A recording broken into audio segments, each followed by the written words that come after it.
right. Hi, everyone. My name is Norbert Wig, and on behalf of Scratch 2017 Budapest organizers, I'd like to welcome you at our conference. You probably have seen the agenda. We really have a packed 2 days ahead of us. So without much further ado, I'd like to ask Attila Bozsó, Vice President of EPAM Systems, to officially open the conference. Attila, the stage is yours. Okay, it's working. So, first of all, welcome everyone. Before I start or open the conference, I want to say thank you for all of those speakers who applied and will be providing the presentation today, because we have more than 90 of them, and it's important for you to understand that this conference is non-profit. So basically all of the speakers who are coming on their own cost to share the information and knowledge they have. So I think it's a great thing they can give. Also, I would like to thank, that's not my slide. Also, I would like to thank for those of the partners who help us to organize it, because EPAM is not an event organizing company. So we usually not organizing conferences. But since as part of our CSR, we decided that this cause is important, so let's just try to do it. But we had help from other partners who helped us selecting the speakers, the subject, helped us providing the venue, or help us on getting reasonable prices for the travel. So thankful for them as well. So, but the next question appears that why a company like EPAM System is willing to sponsor a conference like this, because it's not our profile. And if you think about it, that this company is like 23,000 people, and we are writing software, so what it is us to do with education, especially the young generation. But if you think it the other ways around and thought about it, that actually when I started with this company 15 years ago, most of the people who get into the leadership position or senior position at the company used to be at the desk at the primary school. And if you think about our company, let's say the next 15 years or 50 years or 100 years, definitely we do care about that, the next generation, what kind of next generation we will have, because 100 years from now, I'm not sure that we will still writing software, but definitely we will need people who can think and using facts can make their own opinion and use their own logic. But there is also another reason why we are willing to do this, and that's very selfish thing, because plenty of us parents, myself definitely, so I have a 9 and a 6 years old kid, and if I think about that, what kind of future or what kind of society and where they will live, I do care. I don't know that if you care about it, but I definitely do care. And if I look around nowadays and see the fake news and hoaxes and their wide acceptance and what's happening outside of the world, it gets me scared. And it shouldn't be like that, because if you think about that, how much information we have at our fingertip, actually this should be the other ways around.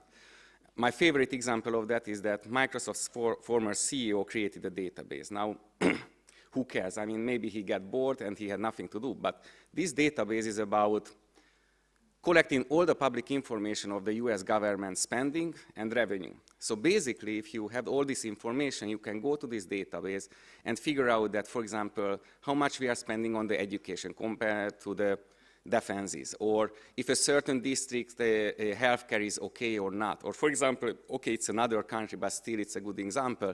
If someone tells you to leave the EU because then the saved money can be used for the better healthcare, and then you dig into the data and figure out that, well, actually the net result is 0, so it's a little bit far from the truth, everything is there, so you can use it. But the problem is that first you need people who has the willingness, and the second, you have people who have the capability. And in my book, this conference is about not to train more programmers for EPAM system, but rather build this capability. Because if we go back in the history to 1438, when Gutenberg created the printing, so back then, basically what's happened, that suddenly the information, and back then information equal knowledge, because we don't have that much writing which has nothing to do, suddenly being available for everyone free of charge. We have only one issue, but by that time, the very thin layer of the population was able to read and write. So to solve the situation, basically what we did, that we invented the public education, and suddenly people started to be able to gather their own knowledge. Plus, we created the schools where basically we taught people to read and write. Plus, we put together a body of knowledge, which after they learned, then basically we created a generation who was ready for the adult life. If we fast forward nowadays, actually that's not enough. So what we see nowadays that actually the amount of information which is available for us is huge. So I don't think that anyone can memorize all the knowledge which is available in the world. But basically our education concentrating on memorizing facts and getting ready-made answers rather than try to figure out that how to make those answers. And for us, I think that the big challenge for all of those who are in the education and what kind of society we will build in the future is to change our mind and try to teach the people that not just knowing the facts, but rather understanding how from those facts you can get to the situation that you have a real understanding or form your own opinion is much more important. And nowadays, even the natural sciences are not concentrating on the how and how you are arriving some places. My favorite is, for example, math classes. If you go to a math class, you learn patterns to apply to a certain class of problems. And majority of the people who get good grades, pretty good at this pairing and matching exercise. But most of them, if you really dig deeper, they don't understand how those patterns are created or why they are working or, God forbid, creating new patterns. At the same time, if I look at a 4-year-old who are playing with Scratch and figure out that, okay, I take this cat and move it around and get through the door, it shows me that actually it's not a special. You don't have to be a genius to be able to think logically. Basically, if you teach it right, then a 4-year-old can cut up a certain problem for small species, put together the puzzles, and can solve it.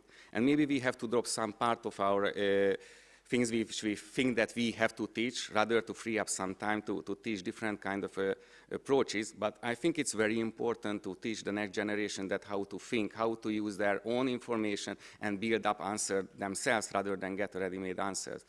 And those of you who are attending this conference, you are pretty much on the way, but I would like to see much more people doing that, because for me the safety net would be that if we will build up a next generation who can use their own mind, figuring out using the facts and logically thinking, getting their own answer, and not a team population but quite wide, then I think there's nothing to scare, and our kids will have a nice and happy future. So thank you very much, enjoy the conference, and welcome everyone.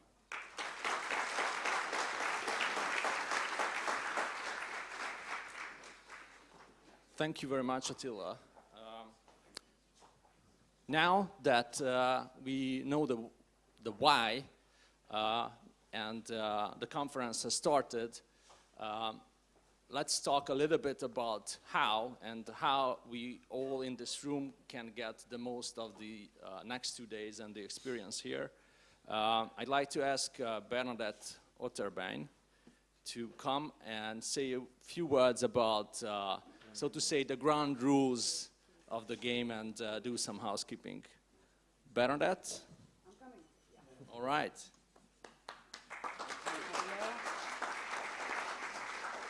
Hello. Okay, you can hear me. So welcome everyone at the Scratch Conference. Thank you very much for coming, and I hope you will enjoy the time much as we enjoyed organizing this conference. My name is Bernadette Otterbein. I'm one of the main organizers. If you have any questions, you can find my number here along one of my best colleagues, Adrian. So if you get lost, don't find anyone who can help you, just call us. Not at the middle of the night, but we try to help you out.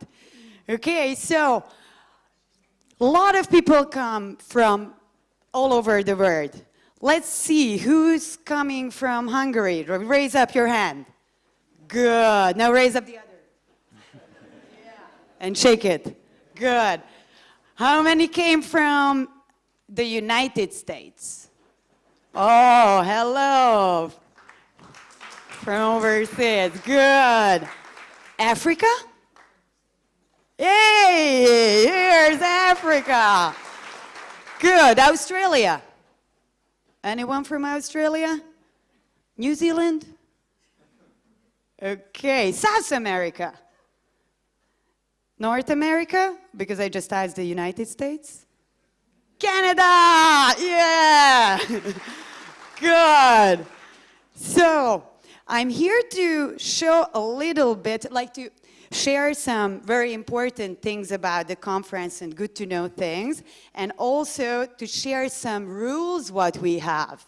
So, I told you, if you need us, call us, but it's much easier to look one of us wearing the staff t-shirt, so they can help you with anything. Rules, as I said, and the map. Just to let you know, if you need a handout version of the map, you can pick it up at the registration desk. So there's a handout format. Also, just to let you know, the conference takes place, this is the auditorium A, and that's the auditorium B. Now, this is one place, but later on, we will divide, so it will be two different places. The other room, 103, 104, 106, all of them is upstairs on the first floor. We will provide food all day long. So welcome to eat breakfast, lunch, coffee break, dinner. Everything will be served downstairs here in the atrium. No smoking. So smoking is prohibited on the premises. And please ask everybody not to bring drinks or food inside of the rooms. So no food just outside in the common areas. And what's this? So when you registered, you got a card from CEU. This is for security purposes. And also, you can only access the atrium/lobby where the food is served by using this card. Also on the first floor, for the men's restroom, and I'm sorry from the gentlemen's, but you can only access with the card. So that's to use it. And we kindly ask you, when you leave, you are done with the conference and you're ready to go home, please drop your CEU card in a box, what you will find next to the registration at the cloakroom. If you're coming tomorrow, then just keep it. Okay, thanks. So, Wi-Fi. So Wi-Fi is a little bit complicated, but everybody can handle it. So when you sign up the CEU guest, that's the network name. The password is Budapest 1991. And you have to open the browser and accept the terms and conditions of CEU in order to access the internet. So don't forget, like you go in a hotel and you access the hotel network is the same. You have to accept terms and conditions. And as I said, many of you is here from around the world, and we created a few games. One game, we really want to see where did you come from. So down back on the ground floor, we have a huge poster. It looks like this. And please just use a pin and put to the country where you're from. We have another game, a coloring poster. So when you get bored of listening and you want to just switch off, you can go upstairs. And opposite to room 102, you will find the coloring poster. So just grab a pen or pencil and add some color to our conference.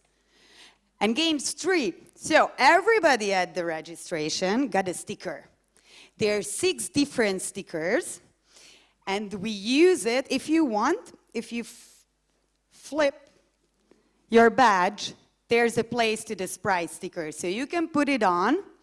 Because we will play a game. You will have to find a mate who have the same sticker. And if you found someone, and that's the better, if you find a whole group of the same stickers, and create a picture. Because we will value that picture. Once you took a picture, please upload it to the Facebook, Instagram, or Twitter account. You can use your own. Just use the hashtag ScratchBud. And then by August 30, we will see who got the most likes. of the picture, and we will give some prize to that group, person, whatever. So this is a little bit like for networking, to get to know each other. So hope you will enjoy it. And let's get to the agenda. So we started the conference yesterday. We had a 0 day at ELTE. Here's some pictures. It was really successful. A lot of kids' families came. And later you will meet with Marta from ELTE, who was responsible, and thank for Marta to hosting it for us. And let's go for today. So I just want to run quickly through the agenda. I don't want to waste your time. So we did the registration and breakfast. Opening ceremony just takes place right now.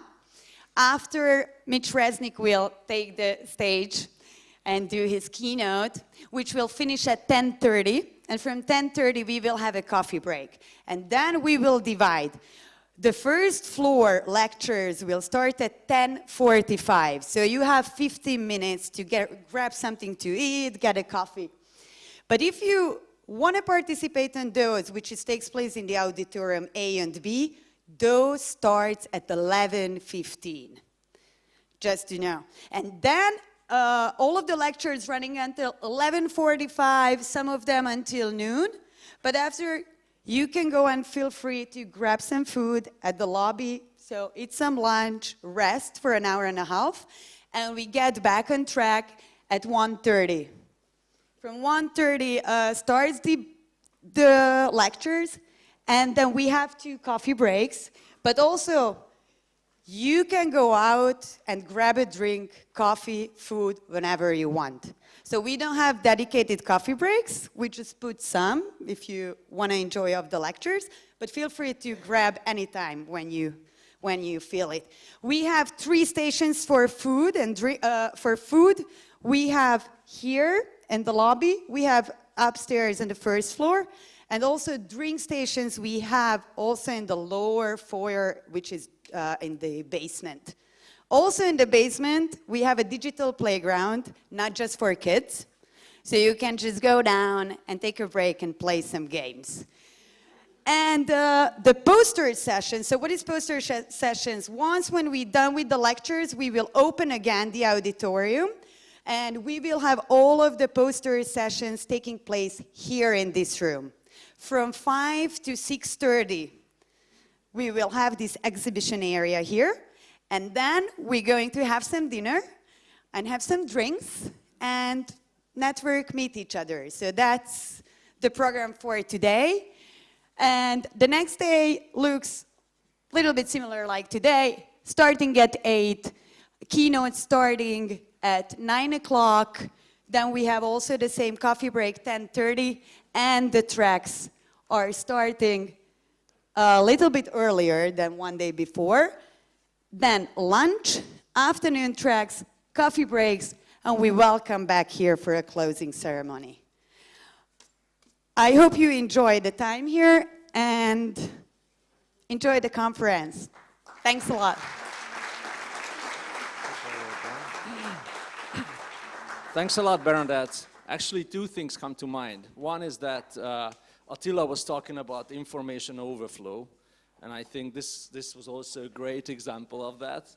And I also encourage you to go online where you can find the same information. Please don't leave, because the other point I was going to make is that you talked about the rules of the game, and there is a reason why we asked Bernadette to talk about the rules. Because when breaking the rules, it is Bernadette handling the cases, and she's an expert and practitioner of martial arts. You need to know that. All right. So before moving on with the agenda, I also like to draw your attention to an event that's running in parallel with the conference. Some of you may have noticed a big screen TV at the lobby area where you can see a very interesting Google map tracking the progress of an individual, and also a website showing a few performance metrics of a person riding a bicycle. This person is an EPAMer who's making an attempt to set a new Guinness World Record on visiting the most countries in a 24-hour span. David has started the ride yesterday during our 0 day. I checked before this session, and actually he's through 5 countries already. The plan is that his event and this event will cross paths, and we are really rooting for him. Please support him on social media. Again, have a look at the screen, and hopefully we can meet him in person after the successful event tomorrow during the day at some point. All right, so back to the conference. Next up, I'd like to ask Márta Turcsányi-Szabó to come to the stage and tell us the story of Scratch Hungary. All right. Thank you very much. I'm actually coming from university called ELTE, Eötvös Loránd University, Faculty of Informatics, and I'm the Vice Dean for Educational Innovation.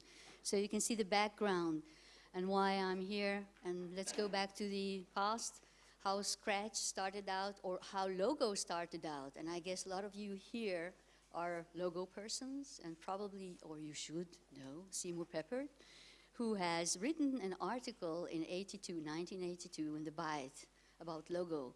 That was the article that has also raised my attention.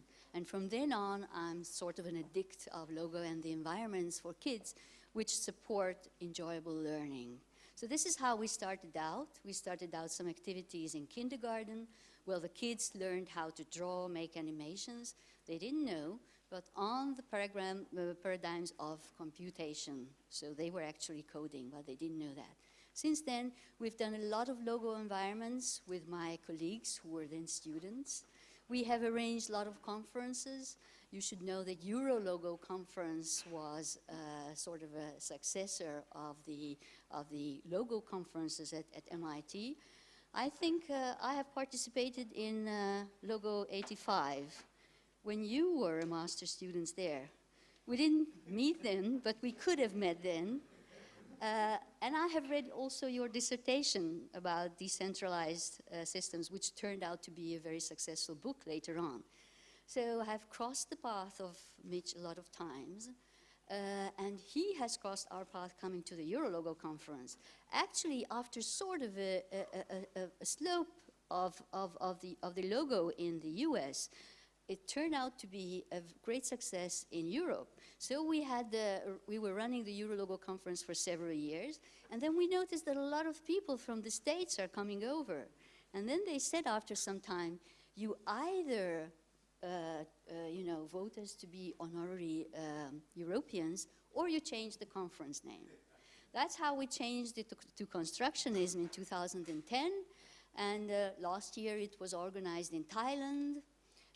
Next year it's going to be organized in Vilnius, and hopefully 2 years from then we want to organize it again in Budapest. So that will be the second time, because in 1997 we also had a very successful Eurologo conference. You can still see the website on them. Okay, so that's what we are doing. We are actually in the education. We are teaching programmer students to develop enjoyable environments for kids to learn, and we're teaching the informatics teachers to put the methodology onto it, how to use ICT for enjoyable learning. So that's how we come back to the 0 day. We were actually showing those of you who participated, and those not, you can see what on the net or downstairs in the lobby. We are showing some environments, and we are showing our kids how they are actually propagating and making computer science and programming and coding popular. But I'm very happy that David is doing actually his a project in crossing countries with the bicycle, because whenever my students come in to the computer class, I tell them, fine, you've chosen computer science for a lifetime. Now you've got to choose a sport. Because for computer science and programming, you would sit stiff for a long time in front of the computers. That's not okay. You've got to do something in parallel moving. So we are also in our lab, in a university, we're actually trying to find some solutions on how to make the kids also live properly, move properly, and teach their parents as well that while they're using computers, they should actually move somehow. So this is one of the kids yesterday whom he's quite a user of computer science. He's a robot guru, by the way, and he was just giving you an illustration of how you should think about combining computer science and sports. I hope that when David finishes his project, he might look at this one and see how he can use the tabs while he's doing his project. So, after all, this is a Scratch conference, and we have here the most prominent person from MIT, Mitch Resnick, and I'm really very happy to have him over. And he's not only the father of Scratch, but he's the father of Star Logo, maybe some of you might not know, and also the computer clubhouses, and he's got a lot of other merits. For this, everyone knows him around the world, and we are just very happy to have you here, Mitch. Thank you. The floor is yours.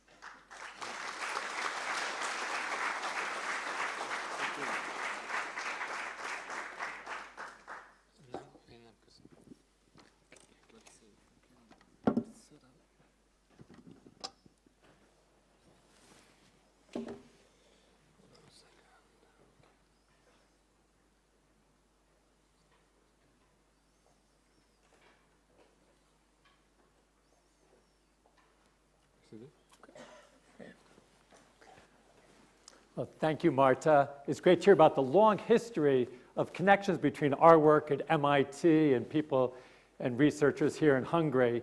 But actually, this is my first visit here to Hungary, so it was great to get a chance. I arrived yesterday and started to see things in Budapest, and I look forward to the next few days to get to know the city and also to get to know all of you.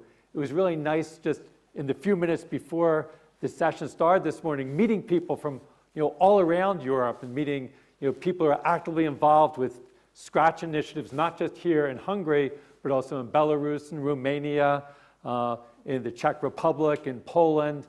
So it's wonderful to see all of the work that people are doing to support these ideas. Because of course, we work very hard in our group, the Scratch team at MIT, to develop the new technologies, but to really make a difference for children around the world requires this worldwide community to be able to help bring these ideas and put them into practice and bring it into the lives of children around the world. So I really appreciate getting to meet all of you and hearing about the work that you're doing. I also really appreciate EPAM, not just for supporting this conference, but the work that they also do around the world to support all of the efforts for bringing coding and Scratch and new ways of thinking to children around the world. I really agree with the opening remarks that these ideas are more important today than ever before, that the world really needs a new generation to grow up who really are thinking creatively and reasoning systematically and working collaboratively. The things that young people can learn from Scratch are more important in today's world than ever before. So it's a great chance to have the next few days to be able to meet with all of you and to continue to share some of our ideas.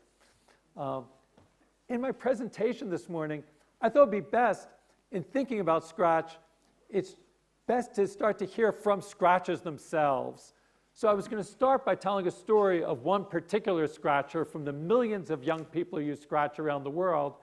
And by telling her story, hopefully you can get some ideas about what it is that young people are learning as they create and share with Scratch. So I was going to tell the story of a teenage girl who grew up in South Africa. In Scratch, her Scratch username is Bubble103. And she's been very active on the Scratch website for a number of years. Here's her profile page. You can see she's done lots of different projects. Actually, when I talked to her, she said that actually when she started Scratch, she first learned about it in school. One of her first projects was when they were studying something with the weather and the climate, and she did a project with the rain cycle, the water cycle. about the way that the clouds pick up the water. And so here you can already see that she's starting to explore different areas and using coding to create simulations to help understand and communicate about the ideas that she was learning in the classroom. And from there, she made a variety of other types of projects. She worked on projects about other planets from like Venus, made games like a fabulous farming game. She was very proud of her country of South Africa. So she made a project that she shared on the Scratch website about her country of South Africa. And she also made tutorials, like one called You Gotta Love Variables, because she loved variables so much that she wanted to show everybody how to use variables. And when I talked to her, she said that from the beginning, she was a little bit hesitant to use the online community, but then when she was so inspired by what other people learned in the community, she started thinking about maybe she could share her work in the online community. And that's when things really started to change for her. One of the projects that brought her to my attention, and also to the attention of many people around the world, was when she worked on a project that was called Color Divide. You can see this is a project, it's a very involved project. You can see lots of scripts and lots of sprites.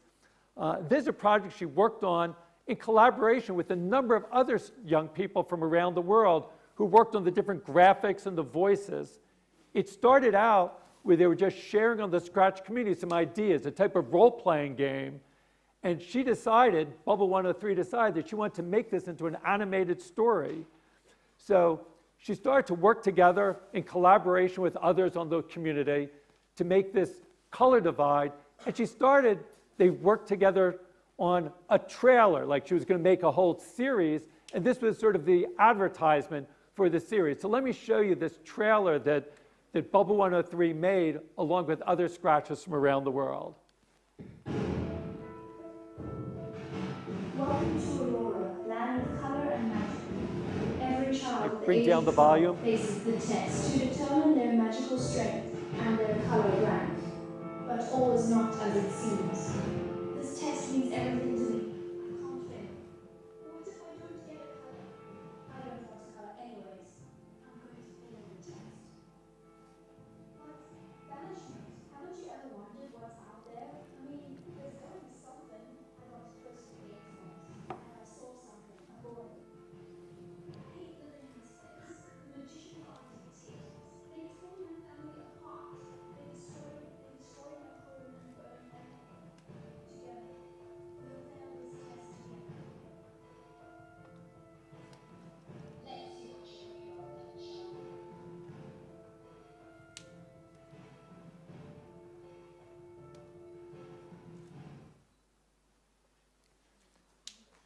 So,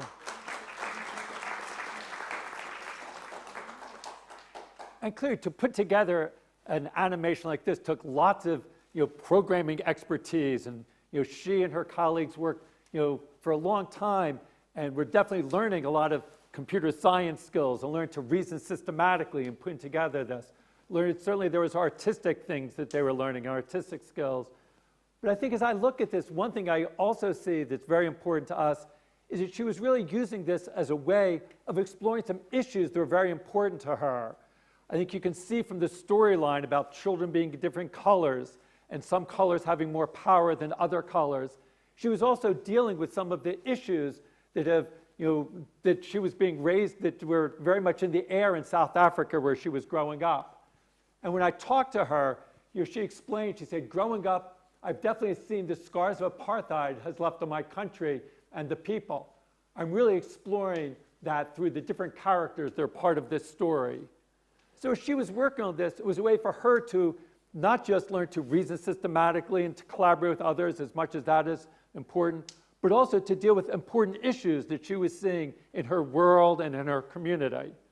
So as she was working on this, I think we see many different things that Bubble 103 was learning. Certainly she was learning to develop her thinking. Around the world these days, we hear a lot about computational thinking. And as she was developing projects like this, she certainly was developing as a computational thinker, learning how to take complex problems, to divide them into simpler parts, to learn how to identify problems, and then to be able to debug them when things went wrong. So those are all characteristics of a computational thinker that she was developing. But in our view, as we've developed Scratch, as much as we think it's very important for children to learn the coding skills and traditional computational thinking skills, we want to go beyond that. We see in Bubble 103 that she's not just developing her thinking, she's also developing her voice, learning about ways to express herself. And to us, that's very important, to have every young person growing up feeling that their voice is important, that they have a way that they can share their ideas with others in the world. That's one of the reasons that when we developed Scratch, we launched the online community the same time that we launched the Scratch programming language 10 years ago. Because it was very important to us to feel that children were not just going to be learning programming for its own sake, but they could share their ideas with others. So they could share their projects in the online community and be inspired by what others had done, but to get their voice out there, to share their ideas with others. And we certainly see that with Bubble 103, how she was using the online community to develop her voice, to share her ideas. At the same time, she was also developing her identity.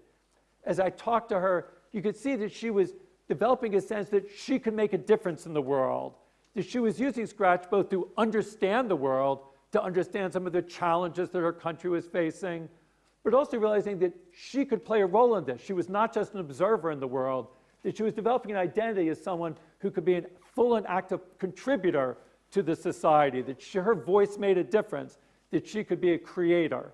And that's part of what we're also aiming for with Scratch. So I think, as I see young people like Bubble 103, it gives me some hope for the future as we're talking about the real need for this and seeing young people growing up developing their thinking, their voice, their identity, where they really can be full and active contributors. And that was really one of our main goals as we develop Scratch, as we continue to develop into the future, to help kids not just become coders, but also to become creators and active participants in their communities. Let's hear from the voices of a few other Scratchers. I'm going to show a video, it's about 1.5 minutes long, that features several different Scratchers talking about their experience learning and using Scratch. In the middle, you'll see a short video where Bubble 103 is there, and about 4 or 5 other young people talking about their experiences with Scratch. I was searching for interactive programming in the internet, and I came across Scratch. I heard my first project. It's a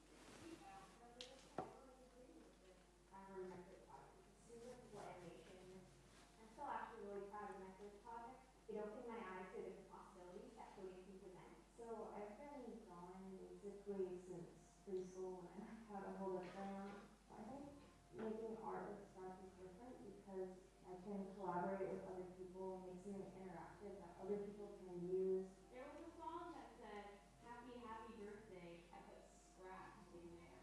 It just became a big thing on the side. It inspired so many people to make their own songs and remixes. Anyone can do anything with my project, and sometimes it's really funny how to change things at the end. It just goes to show how much you can actually do with all the things you have from Scratch.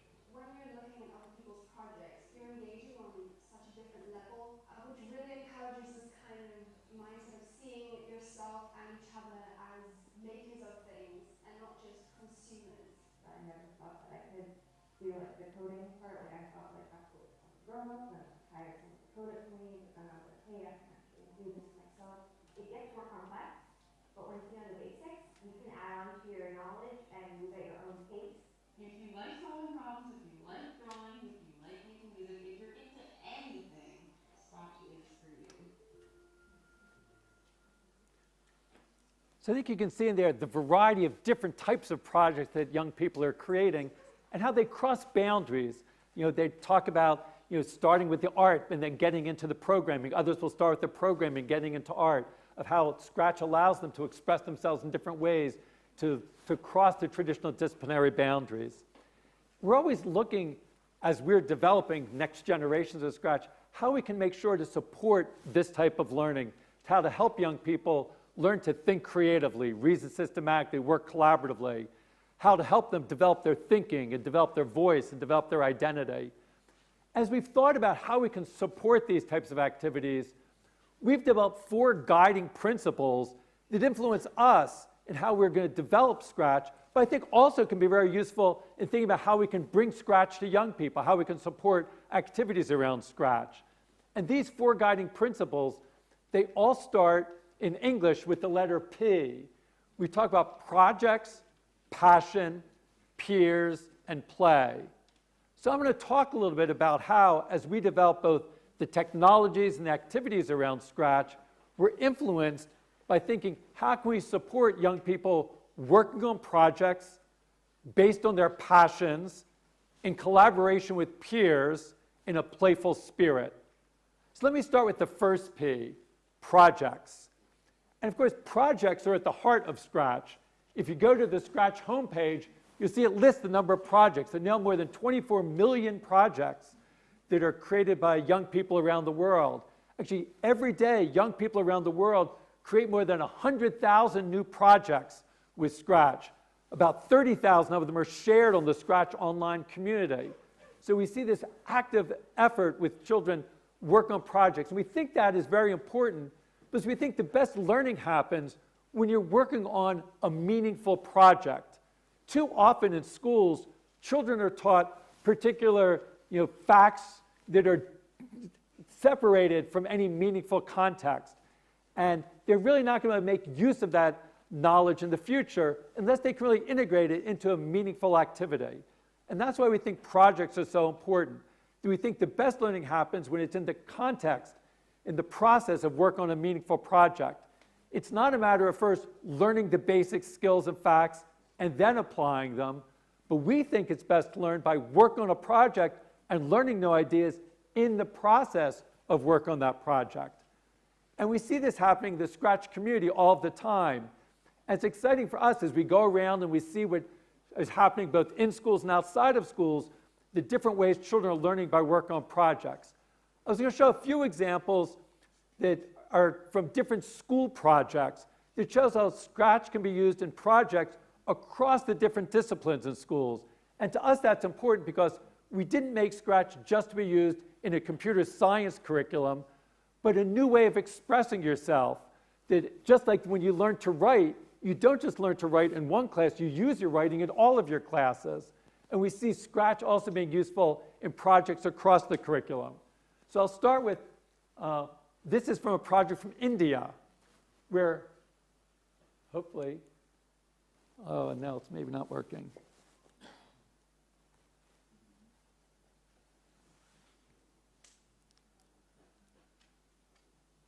Oh, I'm going to try.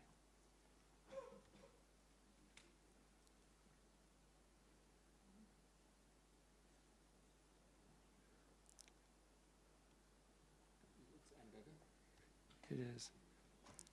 I saw at one point it showed up the in the previous time. This one? Well, let me try. I think I saw it here. It should just be shown, but where do I get the? Oh, there. Let's see if.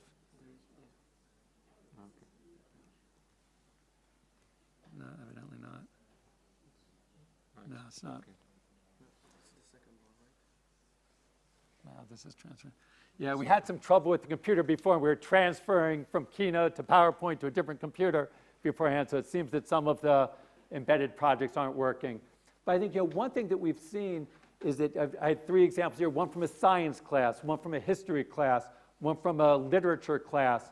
And children using Scratch, whether it's making a simulation of a tour to the inside of the Earth, where they're able to communicate what they learned in the class, but also to be able to get a deeper understanding of those ideas. Or writing a book report about a book that was written, but using Scratch so you can make the book come alive, and cutting across, although it was in a language class, in order to make the different characters move and scale, it was connecting with mathematical and scientific ideas. So we see this over and over with Scratch, that as young people work on projects, they're able to cut across the traditional disciplines and to be able to learn ideas that they're able really to put to use in a meaningful way. To us, that seems so natural and obvious to learn coding in that way. But to be honest, that's not the way the programming and coding are being taught in many places around the world. The most common way that coding is introduced these days is by giving children puzzles to solve. Something like this, with telling a character to move through a maze, and you put together blocks. And again, some of the programming blocks look like Scratch, but to us, there's a very different approach. And again, there's nothing wrong with solving puzzles. Growing up, I loved to solve puzzles. I still like solving puzzles. But if you really want to be able to learn to express yourself, to develop your voice, it's not just a matter of learning to solve a puzzle. You can learn some specific concepts and some specific skills that way, but to really be able to learn to express yourself, to how to work on a project, we feel that a different approach is needed. It's a little bit like if I was going to learn to speak in Hungarian, of course, I could do some crossword puzzles to get some vocabulary words in Hungarian, but that wouldn't allow me to be fluent and to have conversations on the street. I would just be learning some basic vocabulary. And to learn a language is much more than just vocabulary and grammar. It's the ability to express yourself. And we really do want to see Scratch the same way programming in Scratch is like learning to write. It's not just about learning the grammar and the vocabulary, but learning to express yourself. So to us, that's such an important part of what Scratch is about, going beyond the coding, but to be able to be a new form of writing, a new way of expressing yourself. So let's go on to the second P, the P of passion. And I think we've known all along that the people are going to work longer and harder and persist in the face of difficulties if they work on projects that they really care about. And I think we've seen this in our own work. If you just think about your own learning, you're always willing to dive in and work harder if it's on things you really care about. Also, studies have shown that when you work on things you care about, you make a deeper connection with the ideas. So you'll continue to be able to use ideas in new situations. This is an important lesson that I learned from my mentor, Seymour Papert, who's the developer of Logo. When Marta was talking earlier about the Logo movement, Seymour Papert and Logo really laid the foundations for everything we're doing in Scratch today. I was going to show a video where Seymour is talking about the importance of passion and work on things that you really care about. But that was one of his guiding principles of make sure that children, as they were learning new things, could work on things they really cared about to make deep connections with those ideas. And we've really learned from Seymour and brought that into Scratch. So here's a video of Seymour Papert talking about the importance of following your own interests, your own passions. Oh, when the video's not working. This is really frustrating.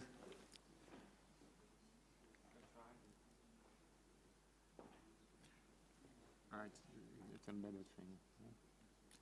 I ran it on my computer. It worked when it was still in PowerPoint. So the PowerPoint works, but I don't know of any way of doing it now. Okay. Oh, well. Maybe you have, wait on a second. Yeah, I see. Maybe. Yeah. No. Well,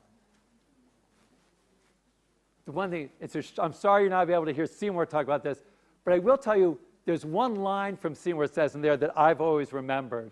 So I'll tell you that one line that to me was very special.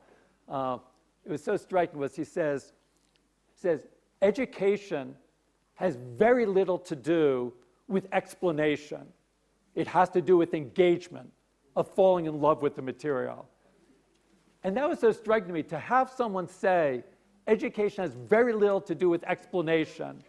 But most people think education is all about explanation. You have to have a better way of explaining things to people. Instruction is about explaining things to people.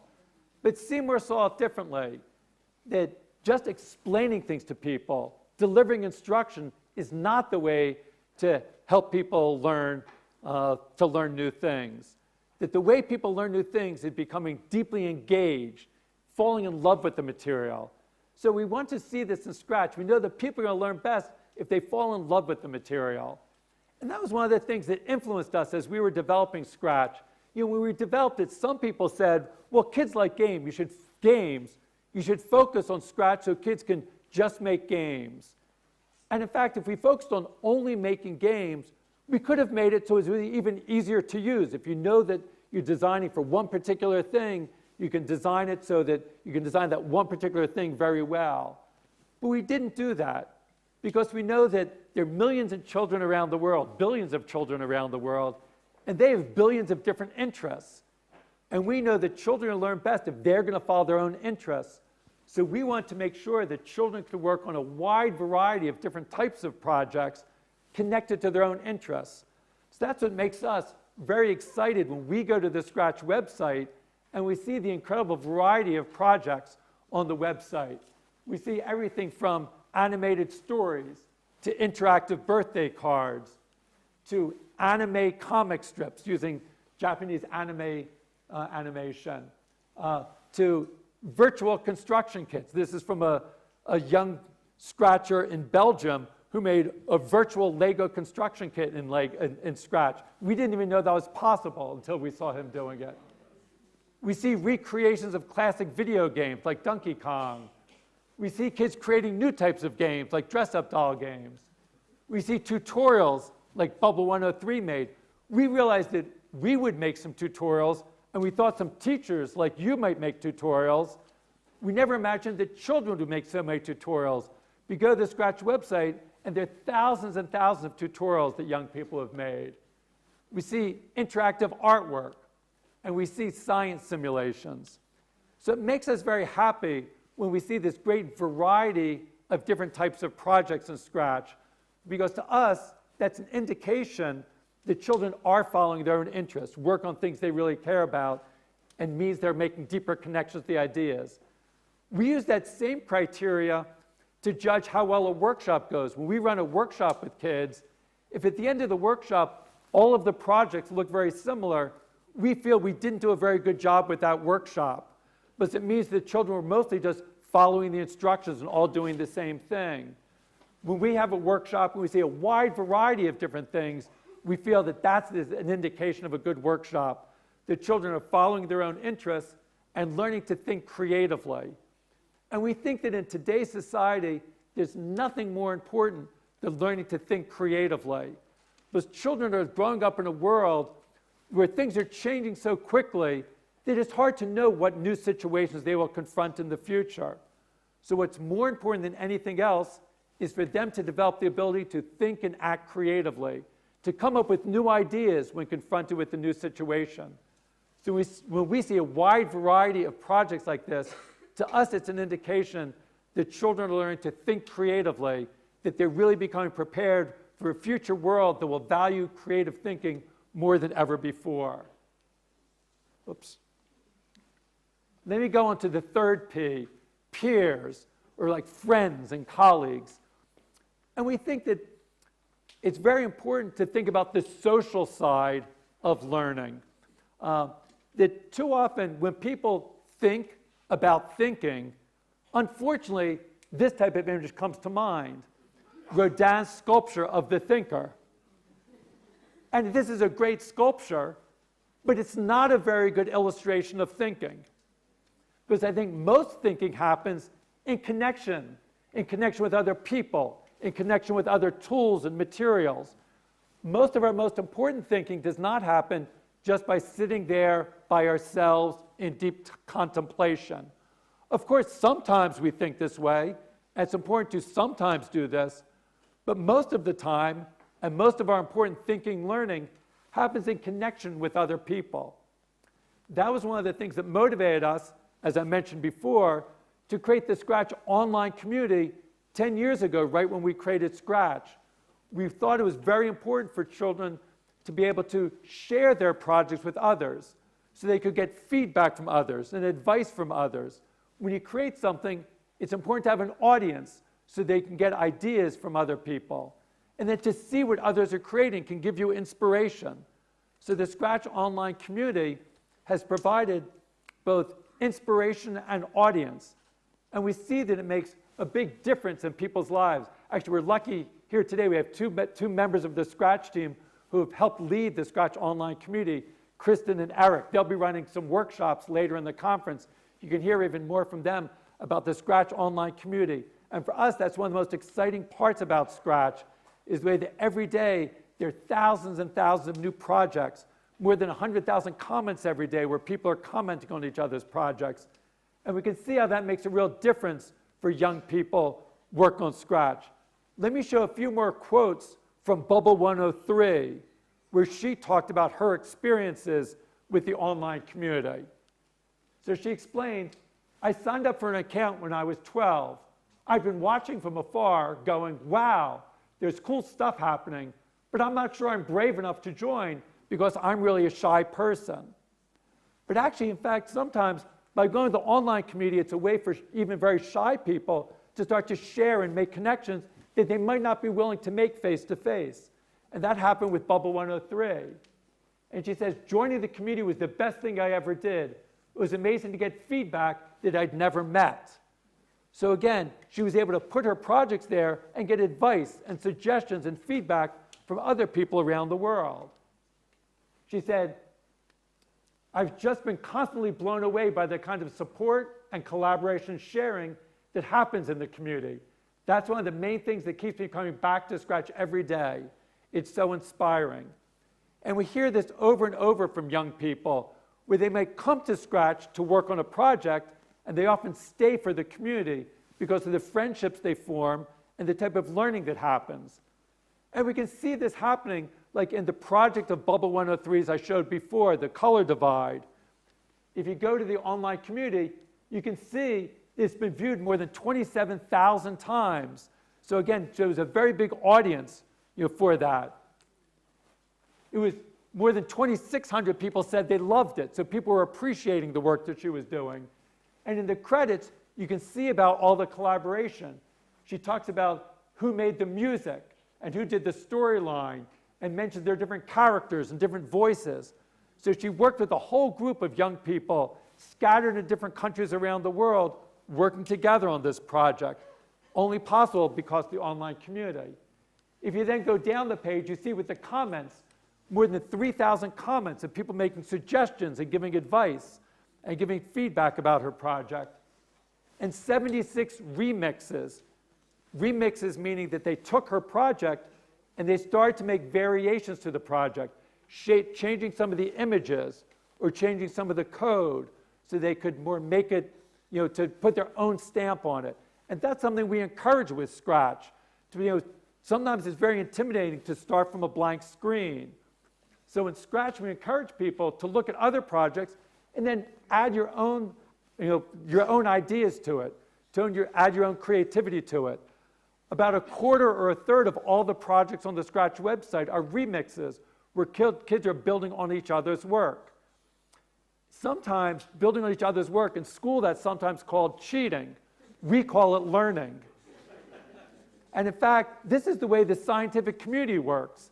If you look in a scientific journal, it's always referring to the previous work and building on top of it. The way knowledge gets built is by building on each other's work. So we see this happening in the Scratch community. And again, it's a big part of where people managing the community, like Kristen and Eric, have to deal with this, because sometimes people in the community, it takes them a while to understand this. If somebody makes a variation of their project, they'll start complaining. They say, they stole my work, they copied my work. And we say, well, in the Scratch community, we encourage people to build on each other's work. No, they should give credit, and it's important to give credit and acknowledgement, and that's part of being a good citizen on Scratch. We can all benefit if we build on each other's work. Allow people to build on your work, and you can build on their work, and we'll all learn together. So that's one of the part of something that the children learn by becoming a good citizen in the Scratch community. So I come to the final P of play. I sometimes call this the most misunderstood P. And I say that because sometimes when people hear play, they trivialize it by saying it's just play. And they think of it as just having fun. And of course, there's nothing wrong with having fun. But to me, play goes much beyond having fun. When I think of play, I think of it as a type of attitude towards the world. So I think of it as a type of approach, a playfulness of engaging with the world, where you're constantly experimenting and trying new things and taking risks and testing the boundaries. That's a playful approach. So in Scratch, we've tried to encourage children, again, not just to follow the instructions step by step, but to experiment and try new things and take risks. Because we know the most important learning happens when you're willing to try new things, especially creative learning. If we want children to develop as creative thinkers, we need them to grow up being willing to try new things and take risks. So I have another video on the next screen. My guess is it's not going to work, but let's give it a, we'll take a look. Oh. The goal of these creative workshops is really to give children an opportunity to come up with their own ideas, imagine something, and then figure out how to design it. You need to be constantly exploring, experimenting. Natural discovery by testing things, by tinkering, by experimenting, by creating. They're using Lego motors and sensors, and then if it doesn't work the way they want, they start revising it. So you have to adjust the motor power so that's good enough power to knock the nice off. So they're really learning through having a goal, imagining something, and then bringing it to life. So rather than just thinking of a computer or something that I think, what am I supposed to do? They start thinking, what do I want to do with it? They start getting new ideas. So I think you can see from that video a type of playful spirit. The children were using a combination of Scratch with a Lego robotics kit called the WeDo, and they were experimenting with both Scratch and with WeDo and with the physical world. You could see them trying new things, and things would fall apart, and then they would try to fix it. And you could see in that physical world, also in the Scratch programming, it usually didn't work the first time. It would sort of fall apart on the screen, and then they would fix it. And we think that type of playful approach of trying new things, experimenting, tinkering, is where the best learning happens. As my colleague Natalie Rusk, who you saw in the video, again, she runs these creative learning workshops with a really focus on how can we help support children experimenting, tinkering, trying new things. And that's a key part of what Scratch is about. And we can see that type of mindset is important for being able to succeed in the world today. And we see young people learning that approach of playful experimenting through their work on Scratch. I have one more quote from Bubble 103 talking about her experiences with Scratch. And she says, because of Scratch, I've become more confident to try new things and express myself. I'm more comfortable with taking risks and making mistakes. As someone who has always been paralyzed by a fear of making mistakes, programming in Scratch has just changed the way I see that. So again, being willing to try new things, recognize that making mistakes can be okay. It says now, when something goes wrong, I see it as an opportunity to learn something new. So for us, that's just as important as any of the particular programming skills that she's learning, is that type of fearlessness, of a willingness to try new things, a confidence that even if it goes wrong, it could be opening a new possibility for learning new things. So I think for us, those are some of the things that we see as most important as children work with Scratch. And we try to, and everything we do, whether it's developing the tools, the activities around Scratch, we always try to keep in mind how can we support children work on projects based on their passions, in collaboration with peers, in a playful spirit. Actually, I think let's pause for a few moments. I'd like to encourage you to talk with your neighbors about these 4 Ps of learning. Think about, in your own work with Scratch or in other educational activities, how might you do more to support these 4 Ps in your own work? How might you support projects or passion or peers or play? Maybe focus on one of them that you feel that you could do more in your work. So let's just take a few minutes, talk to your neighbors about your own educational experiences and what you could do to try to support projects, passion, peers, and play. So we'll come back maybe in 3 or 4 minutes.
Okay. We can gather back. Well, hopefully through the next 2 days, you'll be able to continue some of these conversations.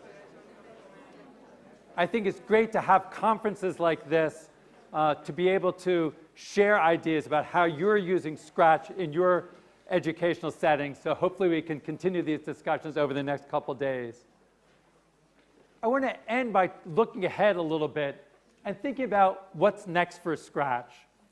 And there are a number of things we're working on Scratch as part of a next generation of Scratch. We're working on what we call Scratch 3.0, which will be introduced next year in 2018. As part of that, there are a number of initiatives that we're working on. Part of what we want to do is we want to make sure that as Scratch grows and grows, it becomes easy for all different types of people to get started with Scratch in ways that connect to their own interests. So we're already starting to find new ways of supporting newcomers, new people using Scratch. If you haven't looked already, just in the last couple of months, we added a new page to Scratch.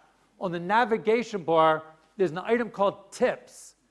If you click on Tips, you get to a page that has a series of about a dozen introductory activities. So it shows many different pathways to get started in Scratch. And for each of these activities, there's a tutorial and an educator guide, and also a series of activity cards like these. And these activity cards the children can use where it shows if you want to make this happen, and you flip it over and it shows the Scratch code for making it work. So these cards are all available online. So if you go to the tips page, you'll be able to find these tutorials, the educator guides, and ways to print out these cards for children to use for activities. The cards are also sold online. If you go look online, you can now get these cards. As we move on to Scratch 3.0, we want to build on this work and having new types of ways for children to get started. We're working on what we call micro worlds. They're like simplified Scratch worlds where it has a subset of Scratch, just a part of Scratch that might be easier to get started with, but then you can use that to open up into the full Scratch environment. So that is also something we'll be working on for this next generation of Scratch, new ways for people to get started with Scratch from very simple beginnings, but still be able to go to more and more complex things. Another thing we're working on is localization and globalization. As you know, Scratch already, if you're working on a Scratch project, you can translate the blocks to any of 50 languages. I think this is in Hungarian here. And I think that's been one thing that has really helped spread Scratch around the world. When I was talking to people from EPAM, they said one reason that Scratch was a good match for EPAM was that they're all over the world, but since Scratch is in so many languages, it can be used all over the world in the local languages. So we're happy that that is already working, but we need to go much further because, first of all, not all of the translations of all the materials are finished, so we want to keep working on that. But also in the online community, there's much more that we need, much further we need to go. Right now, if you're in Budapest and you go to the online community and you want to see what are some projects that other children in Hungary are creating, there's not an easy way to do that. So we want to make it easier in the online community. We want to let children see things from around the world, but they should also be able to see things that are local to them. We also want to localize to make sure that the graphic images and the music and the sounds are more localized. So as we do Scratch 3.0, we're getting illustrators and musicians from around the world to be contributing to make sure that everywhere in the world that the library has images and sounds that are more local to the culture. And we're going to make it easier for people locally to add their own packages of images and sounds. So that's another thing we're doing of 3.0. Another area is we're doing a lot of work to connect Scratch to the world. So you saw in the previous video that we had Scratch connected to the Lego robotics kit. And we see there's wonderful opportunities by connecting Scratch so you're not just controlling things on the screen, but also controlling things in the world. That already is possible, as you know, with Lego robotics kits. We want to open that up to let Scratch control all sorts of different things and to let developers around the world connect Scratch to whatever it is, whatever new devices they're making. There's another video here, we'll see if it works.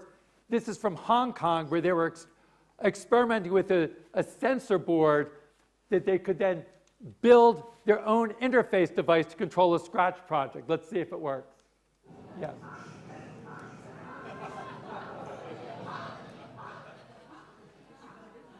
So this is using a light sensor. And when the hole in the board goes above the light sensor can detect the hole in the board, and it uses that information to then control the animation. So we're spending a lot of time now experimenting with how we can use Scratch to control all types of different devices, whether it's commercial toys like Sphero, a robot that rolls around, to different types of sensors in the world. So we're trying to make it easy for everybody to connect things to Scratch. And not just in the physical world, we also want to let Scratch connect to the online world. So like right now we have an experimental extension that connects to the music service Spotify that has this huge collection of music. So like inside a Scratch project, you could type the name of your favorite musician and it will download one of their songs into your Scratch project. So make it easy to connect to other internet services like that, or to connect to data online. If you want to make a Scratch project with a weather map, today in Scratch, of course, you can make a map, but you can't pull in real-time data like the current temperature in Budapest. But you should be able to do that. So we want to have Scratch have more connections, both to the physical world and to the online world. So that'll be part of what Scratch 3.0 is about as well. We also, with 3.0, making sure that Scratch will run on all types of platforms. Right now, Scratch doesn't do a very good job of running on tablets or on phones. So we're redoing the whole infrastructure of Scratch to make sure that it can work on all types of devices, because you know children are growing up these days using all different types of devices.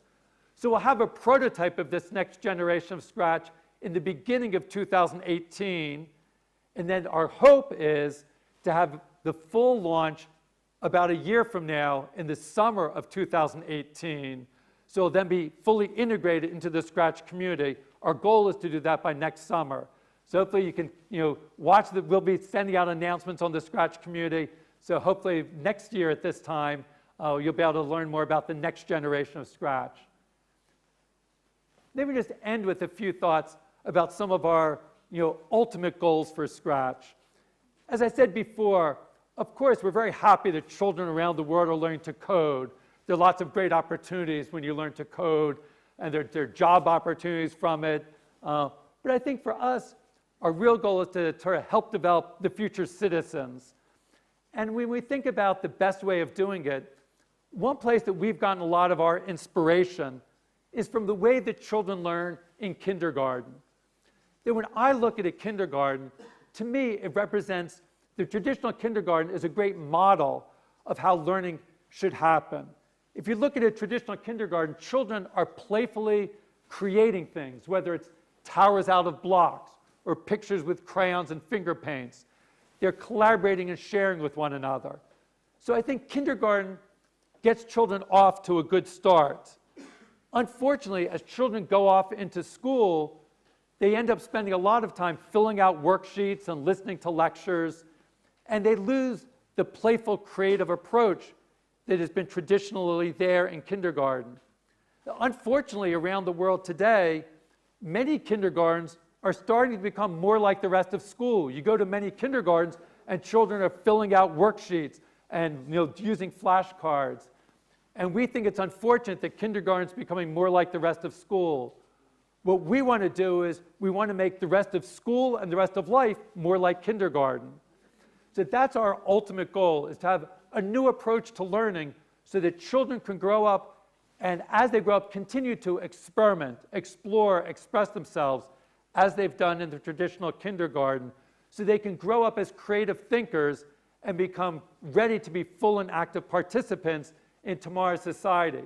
My own research group at MIT is called Lifelong Kindergarten, and actually I just finished writing a book called Lifelong Kindergarten. So in fact, this book is coming out next month. So a lot of the things I've been talking about today will be in this book. So hopefully that might be another place you can follow up and learn about some of the ways we think about bringing the kindergarten approach and how Scratch really represents bringing kindergarten approach to learners of all ages. Now, of course, to do that, it takes much more than just us at MIT. One reason I'm so excited to come to conferences like this is because to be able to really bring about these types of changes requires efforts from people all over the world. Again, I'm so appreciative to companies like EPAM who are doing this. So again, special shout out to Shamilka, who played such a big role in helping get started the efforts with EPAM of supporting these efforts all around the world. It's so important that we have companies who do that. And just as important is the role that each and every one of you play.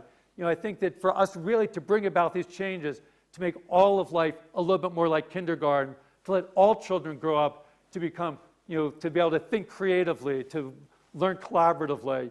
These are things we all have to work on together. It's much more than any one person or any one company can do. So hopefully we can work together over the next few days to sort of share ideas how we can all go out and try to bring about big changes in the world so that we can help support the next generation of kids to grow up and create the type of world that we all want to live in. Thank you very much.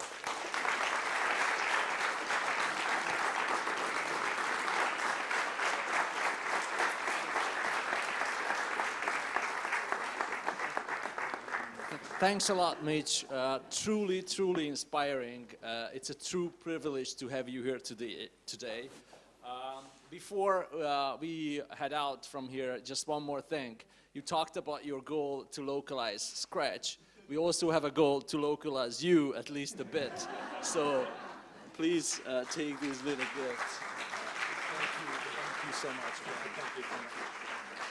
All right, ladies and gentlemen, next up is a brief coffee break, and then referring back to the agenda that you can see displayed several places, we will reconvene up on the first floor, 4 streams, I believe, at 10:45, so roughly in 15 minutes. And in this room, we need to do some changes so that we split it to 2 larger rooms, and sessions here will continue at 11:15. Thank you all.